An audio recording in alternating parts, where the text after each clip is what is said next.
Greetings. I hope this video finds you doing amazing.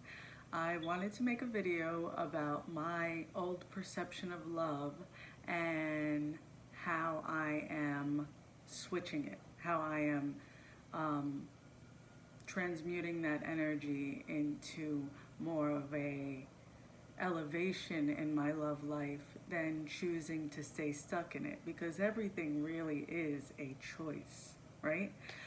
First, I want to remind you guys, if you haven't ordered your Spirit Renewal by Cynthia, you definitely should. It smells amazing and it clears out negative energy and revitalizes optimism, brings more love and light and purity into your life. So, my old perception of love was I perceived love as a struggle, right? And I had to really sit down with myself and be honest, because after all, everything we come in contact with, or everyone we interact with, is a mirror. Anything that irritates us is a mirror. Something within ourselves is disrupted. No matter how that sounds or how you perceive it, it's our reality. So, growing up, I perceived love as hard and difficult to obtain, and if you did, you just had to deal with whatever the circumstances were. And then I also felt like to show love was to constantly give of yourself. I perceived love as a selfless act of depleting myself. And I also perceived masculine energy as something that I was supposed to care for and wasn't really supposed to care for me in certain ways. So my perception of love and really digging in and healing my heart has been a journey, and a journey of self-acceptance, acknowledging my shit, and really acknowledging where everything came from.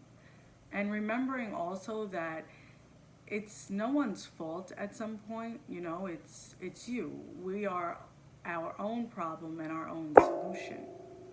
This is another reason why healing and reparenting yourself is so important, because you know, how are you going to know what it is you need and know what it is that you need to transmute the energy into something more positive in your life if you don't self-reflect and start digging into that inner child and the conditioning you received from being raised and the conditioning of your perception.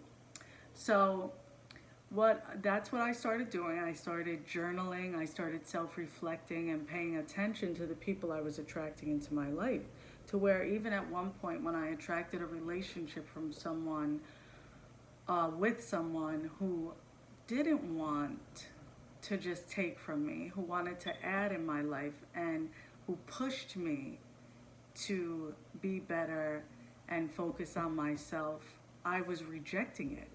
You know, it was like, oh my gosh, you know, I felt like that Beyonce song, Why Don't You Love Me? You know, when it's so easy to love me, why don't you love me? You know, it was wounded inner child searching for parts of myself and parts of acceptance in other people. So what I started doing was speaking life into my heart. Not only self-love and acknowledging Cynthia and checking in with myself, being present with myself. Okay, Cynthia, what is it you need? You know, what is it you need? What are your toxic traits? You know, and self-reflection can be so annoying, because you have to check yourself and you have to see, like, oops, that was my fault and I was blaming you, and because blame is comfortable, right? So I started checking in with myself more. What is it you need? You're looking for something and you feel that there has to be fulfillment from a significant other.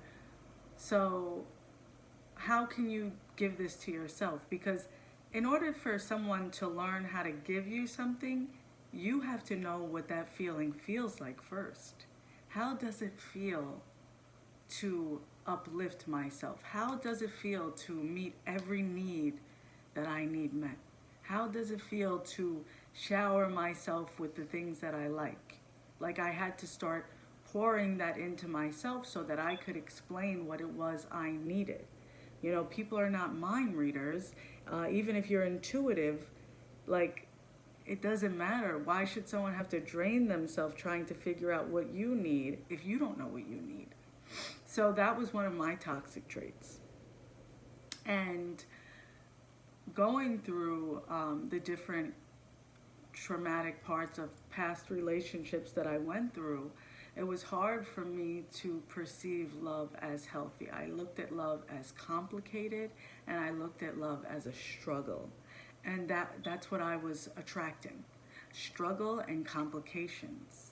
So when you're manifesting something different and you're switching your reality around and you're stepping into your power and creating your reality and taking charge and saying, okay, I'm the director here, I can do this, this is my perception now, what do I need to do? Then you have to see it not just with the physical eyes, you have to see it with the mind, your mind's eyes. Like, you have to believe it. Your belief system has to match your energy.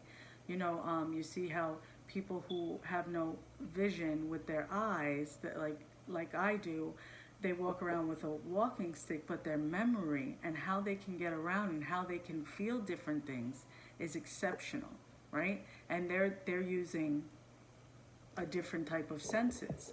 So you have to believe it and see it with your mind's eye. And it will manifest in the physical. So I had to start saying to myself, love is so powerful. And I used to view my heart as weak because it was so giving, or because people told me it was weak, or, you know, and I don't carry hate. Even if I don't ever speak to you again, I don't hate anyone. I don't choose to be around you. I've learned my lesson. I no longer need you in my life. Thanks for the teachings, but I'm done, you know? So I started saying, you know, love is powerful. Love is beautiful. Love comes easily. Love is not complicated. And I started speaking life into myself. But in order to do that, I started learning. I had to dig deep and unpack what my perception of love was and how I was continuously attracting certain traits because I wasn't dealing with the disruptions of what I viewed love as within myself. So everything comes from within. And with Valentine's Day approaching and these holidays and just watching and paying attention to people around me, or even listening to other people about their love life, I realized that, you know, love is not a struggle. Love is so beautiful. Love is the cure for everything, you know, and it doesn't make you weak. And this doesn't mean that you don't have boundaries with your love and you have to make sure you have self-respect, but you have to remind yourself, and I had to remind myself, I'm safe to love. I'm not going to attract what I attracted in the past because I've healed it. So that's where the reparenting and the healing comes back in. To talk to yourself nice and be patient with yourself, and you can heal your heart and you can attract the love that you want when you do the work and switch your perception on things. So I hope this video was helpful. If it was, please let me know in the comments, and I hope you have a beautiful day.